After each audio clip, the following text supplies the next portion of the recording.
अगर अभी तक आपने हमारा चैनल सब्सक्राइब नहीं किया तो अभी सब्सक्राइब करें और बेल आइकॉन को क्लिक करके हमारी लेटेस्ट खबरों से रहे अपडेट। नमस्कार, आप देख रहे हैं केबीएन डे न्यूज। मैं हूं संजय सिंह। पालघर जिला के घोलोड़ में एक नेवी ऑफिसर का अपहरण करके जंगल में उसे जिंदा जलाने का सनसनीखेज मामला सामने आया है।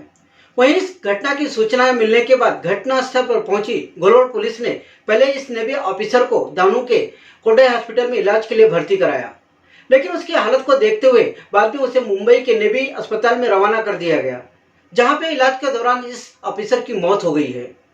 वहीं घोलोड़ पुलिस अज्ञात लोगों के खिलाफ मामला दर्ज करके इस मामले की जांच में जुट गई है।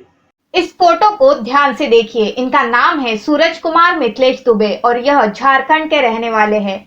यह इंडियन नेवी में तमिलनाडु के कोयम्बटूर में INS अग्रणी में लीडिंग सीमैन के पद पर कार्यरत थे। 5 जनवरी को घोलवड़ के वेवजी गांव के पास गांव वालों ने इन्हें जली हुई अवस्था में देखा और इस घटना के बारे में घोलवड़ पुलिस को सूचना दी। सूचना मिलने के बाद इलाज के लिए पुलिस ने पहले इन्हें दहानू के कॉटेज अस्पताल में भर्ती करवाया, लेकिन इनकी चिंताजनक हालत को देखते हुए इन्हें मुंबई के नेवी अस्पताल में भेज दिया गया और इलाज के दौरान इनकी मौत हो गई।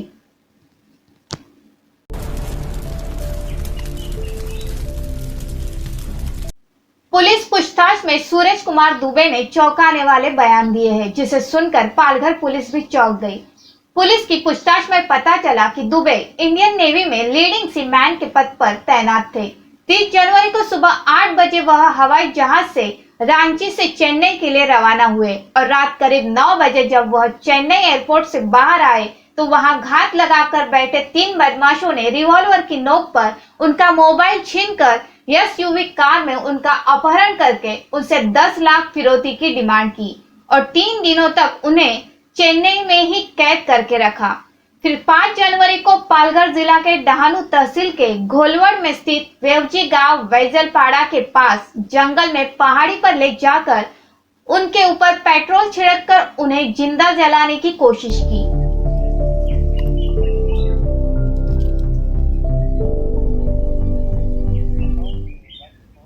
उनके इस बयान पर पहले पुलिस ने धारा 307 अपहरण की धारा व अन्य धारा के तहत मामला दर्ज किया था। अब उसमें धारा 302 भी जोड़ दी गई है।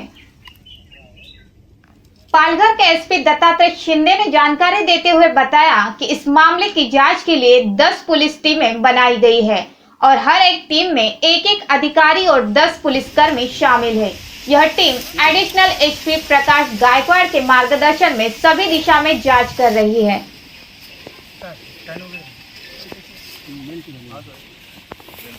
अभी तक की जांच में पता चला है कि नौसैनिक सूरज कुमार दुबे ट्रेनिंग की शुरुआती दौर से 2019 तक मुंबई में और 2019 से तमिलनाडु के कोयम्बटूर इंडियन नेवी में INS अग्रणी में लीडिंग सीमैन के पद पर काम कर रहे थे। उनके पास 3 सिम कार्ड थे, जिसमें से चेन्नई एयरपोर्ट पर उतरने के बाद 2 सिम कार्ड बंद कर दिए गए, जबकि 1 सिम कार्ड चालू था और इस सिम कार्ड से आस्था क्रेडिट कंपनी भोपाल और एंजल ब्रोकिंग मुंबई के शेयर मार्केट के लिए लेन देन किए गए। सूरज के तीसरे सिम कार्ड के बारे में और वह शेयर मार्केट से जुड़ा है, इस बारे में उसके परिवार वालों और दोस्तों को पता नहीं था। साथ ही उन्होंने कहा कि चेन्नई में एक ATM से सूरज के बैंक अकाउंट से 5,000 रुपए भी निकाले गए हैं। सूरज के 2 बैंक अकाउंट है, एक खाते में करीब 90 रुपए और दूसरे खाते में करीब 302 रुपए बैलेंस है। अभी तक की जांच में पता चला है कि सूरज कर्जे से भी दबा था। उसने शेयर खरीदने के लिए करीब 8 लाख रुपए कर्ज ले रखा था और 5,75,000 रुपए का कर्ज सूरज ने अपने एक सहयोगी से लिया था और वह पैसा लौटाने के लिए वादे पर वादा कर रहा था। बताया जा रहा है कि सूरज कुमार की जनवरी में सगाई हुई थी और उसने अपने ससुराल से भी करीब 9 लाख रुपए लिए थे। हालांकि सूरज कुमार की हत्या के पीछे का मकसद पता नहीं चल सका है। पालघर पुलिस अब यह भी जांच कर रही है कि चेन्नई से 1500 किलोमीटर दूर पालघर तक सूरज को कैसे लाया गया। इस बात की जांच के लिए रास्तों के CCTV फुटेज को भी खंगाला जा रहा है। वहीं इस मामले को लेकर पालघर के SP दत्तात्रेय शिंदे का कहना है कि इस मामले की जांच के लिए पुलिस की 10 टीमें बनाई गई हैं, जिसमें पुलिस के 10 अधिकारी और 100 पुलिस के जवान तैनात हैं और एक टीम सभी दिशा में जांच कर रही है। पुलिस ये भी जांच कर रही है कि इस नेवी के ऑफिसर को 1500 किलोमीटर दूर चेन्नई से पालघर कैसे लाया गया, किसने लाया, उसे जंगल में कौन लेके गया, उसे क्यों जलाने की कोशिश की गई। ऐसे कई सवालों का जो पुलिस जो है तलाश में जुटी है और इसके लिए टोल नाके पर, हाईवे पर व अन्य जगहों पर लगे सीसी कैमरे के फुटेज को भी पुलिस खंगाल रही है ताकि आरोपियों को जल्द से जल्द पकड़कर उसे कड़ी से कड़ी सजा दिला सके। वहीं इस मामले को लेकर पालघर के एसपी ने और क्या कहा, सुनते हैं। बैजलपाड़ा और वेवजी गांव के बीच में 5 तारीख को शाम को 3:45 बजे के दरमियान एक युवक घायल स्थिति में पाए गए थे और उनको बर्न इंजरी थी। जैसी मालूमात मिली तो पुलिस वहां पहुंच के उनको पहले अस्पताल दाखिल किया था और अस्पताल में कॉटेज हॉस्पिटल ढानू में इनिशियल ट्रीटमेंट होने के बाद उनको INS अश्विनी हॉस्पिटल मुंबई यहाँ शिफ्ट किया था और उनकी उस दौरान मौत हो गई है। युवक का नाम है सूरज कुमार मिथिलेश दुबे, उम्र 27 साल। एक इंडियन नेवी में लीडिंग सीमन ये पोस्ट पे काम करते हैं और उनकी जो पोस्टिंग है वो INS अग्रणी कोयम्बटूर यहाँ पे है। उन्होंने जो बयान दिया था उस बयान के मुताबिक पहले शुरुआत में 307 और आर्म्स एक्ट का अपराध दर्ज हुआ है तो बाद में उसको 302 सेक्शन ऐड हुआ है। एकदम गंभीर अपराध होने के कारण इसका इन्वेस्टिगेशन वहाँ के SDPO धनाजी नलवड़े कर रहे हैं और इसमें वहाँ के API जो है सर्जेराव कुंभार, उनके अलावा 10 अधिकारी और 100 जवान इस इन्वेस्टिगेशन में जुड़े हैं। अलग अलग टीम तैयार करके इसकी हम पूरी जांच कर रहे हैं। ये जो जवान थे सूरज कुमार दुबे, ये झारखंड स्टेट के पलामू जिले में स्थित रहने वाले थे। उनकी शुरुआत की ट्रेनिंग के बाद मुंबई में 2019 तक उनकी पोस्टिंग थी और 2019 से अभी वो INS अग्रणी में काम कर रहे हैं। उन्होंने जो बयान दिया था उसके मुताबिक 30 तारीख को सुबह 8 बजे वो रांची से वापस निकले थे। 1 जनवरी से वो छुट्टी पे थे, 1 महीने की छुट्टी, तो 1 फरवरी को उन्हें वापस INS अग्रणी में ज्वाइन करना जरूरी था। उसके लिए वो 30 तारीख को निकले और 30 तारीख को निकलने के बाद 9 बजे शाम को चेन्नई एयरपोर्ट पहुंचे। चेन्नई एयरपोर्ट पहुंचने के बाद जैसे वो बाहर आ गए तो उनको 3 अननोन पर्सन्स ने गन दिखाया और गन दिखा के दबोच लिया एक गाड़ी में और उनको किडनैप किया। उसके बाद 3 दिन उनको चेन्नई में रखा और 4 तारीख को शाम को उन्हें चेन्नई से निकाला गया। उसके बाद क्या हुआ ये डिटेल उन्होंने बताया नहीं, लेकिन 5 तारीख सुबह 9 बजे के दरमियान उनको इस जंगल में लाया गया और जंगल में लाके उनके ऊपर पेट्रोल डाल के जलाया गया। ऐसा इस प्रकार का बयान उन्होंने दिया है और इस बयान के मुताबिक धारा 302 भारतीय दंड विधान और 325 इंडियन आर्म्स एक्ट, इसके तहत अपराध दर्ज करके इसकी इन्वेस्टिगेशन हम लोग कर रहे हैं। सर इस मैं पूरा करता हूं, उसके बाद आप बोलिए। इस अपराध की इन्वेस्टिगेशन में हमने अलग अलग टीम तैयार की थी और ये अलग अलग टीम ने इन्वेस्टिगेशन किया है, फैमिली के साथ इंक्वायरी किया है, उनके बैचमेट्स, उनके ऑफिसर्स, INS अग्रणी के कमांडिंग ऑफिसर, INS अश्विनी के मेडिकल ऑफिसर्स, ये सब लोगों के साथ हमने इंक्वायरी की है। उसमें कुछ चीज़ें जो हैं वो सामने आई हैं। शुरुआत में जैसे ही 31 तारीख को उनका फोन स्विच ऑफ आया तो पिताजी ने वहाँ पे चहलपुर पुलिस स्टेशन में उनकी मिसिंग कंप्लेंट दी है झारखंड में। उसके अलावा पिताजी ने जब कमांडिंग अफसर जो INS अग्रणी के हैं श्री अशोक राय साहब, उनको फोन करके सूचना दी, तो सूचना मिलने के बाद उन्होंने भी नेवल पुलिस के थ्रू इन्वेस्टिगेशन शुरू किया था। अभी हमने परसों से 5 तारीख से जो इन्वेस्टिगेशन किया है उसमें कुछ बातें सामने आई हैं। इनके जो 2 फोन फैमिली को मालूम थे, वो दोनों फोन 30 तारीख को शाम को 9 बजे के दरमियान चेन्नई एयरपोर्ट के दरमियान नजदीक स्विच ऑफ किए गए हैं। लेकिन इन्वेस्टिगेशन में ये पाया गया कि ये और एक तीसरा फोन इस्तेमाल करते थे जो उन्होंने अपने फैमिली को, दोस्तों को, किसी को बताया नहीं था। उनके खुद के नाम से उन्होंने 23 तारीख को एक नया सिम कार्ड झारखंड में लिया है और ये तीसरा जो सिम कार्ड है, फोन है, वो 1 तारीख को शाम तक चालू था।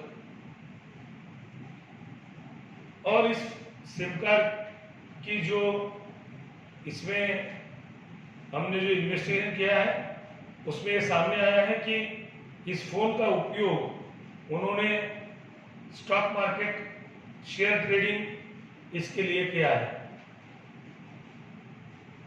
इन्होंने बोला कि इनको किडनैप किया है, लेकिन 1 तारीख को इन्होंने चेन्नई के एक ATM से उनके अकाउंट से 5,000 रुपये निकाला है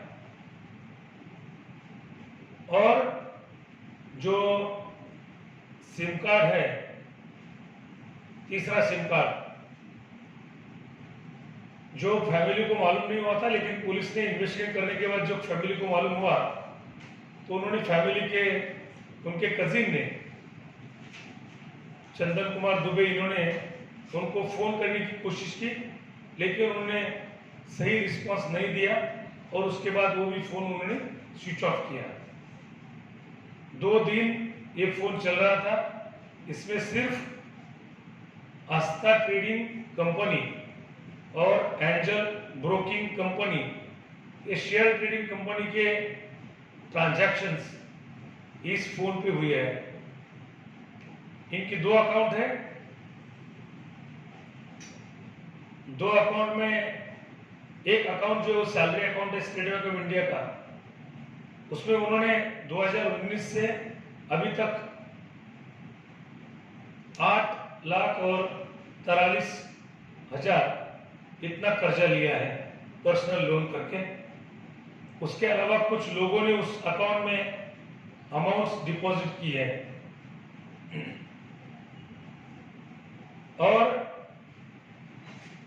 ये सब ट्रांजैक्शन जो है वो डिबिटेड जो है वो शेयर्स में और स्टॉक्स में है सब पूरा। इतना डिबिटेड है कि उनके अकाउंट में आखिरी में 302 रुपये बाकी हैं, जो सब ट्रांजैक्शन होने के बाद। जो मैंने बोला कि 2 दिन जो मेन 2 फोन थे वो बंद थे, लेकिन तीसरा फोन चल रहा था, तो उसमें जो ट्रांजैक्शन हुई है उसमें 302 रुपये बाकी है balance.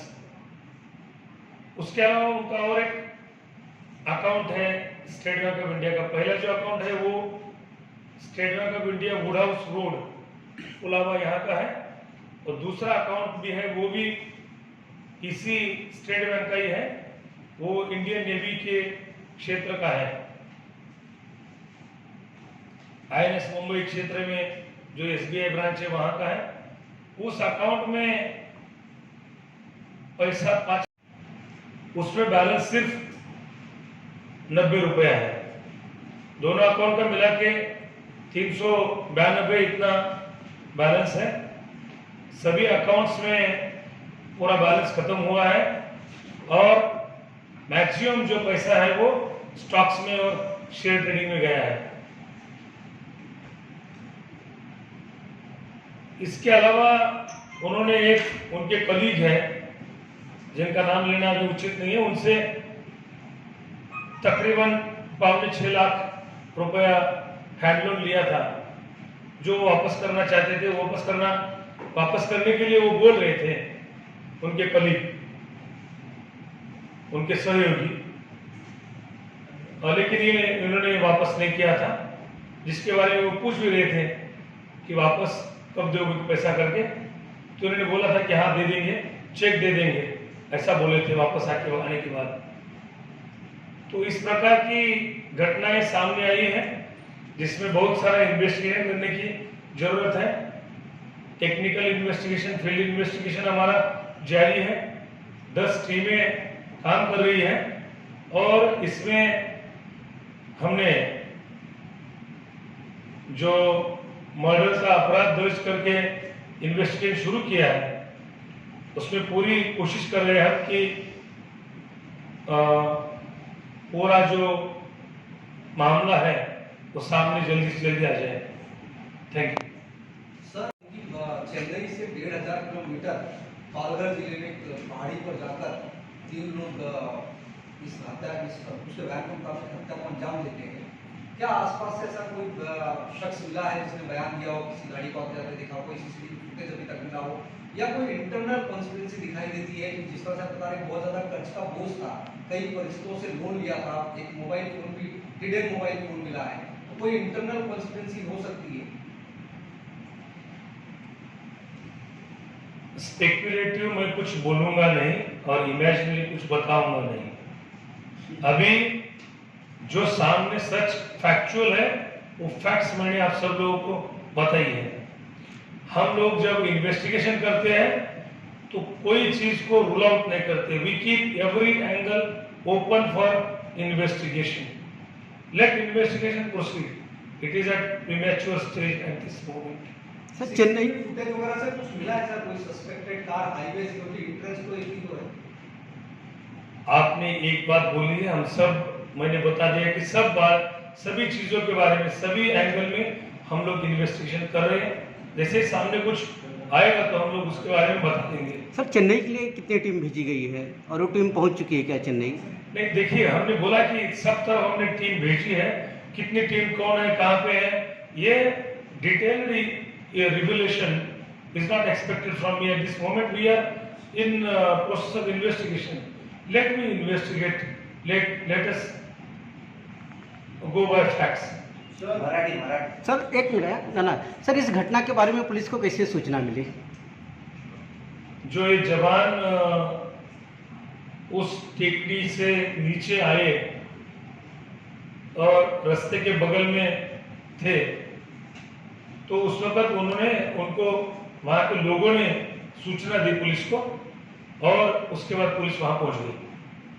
Sir as per this कि चेन्नई से इधर आया टू गोलवर, so there are many check points, interstate police is also involve, so sir don't you think this is little bit sounding लग रहा है कि भाई कोई पुलिस चेकअप नाकाबंदी मतलब नॉट नाकाबंदी चेकिंग नहीं हुआ and this guy was just brought down to गोलवर्ड when they could have easily disposed him किधर भी कर सकते ना सर।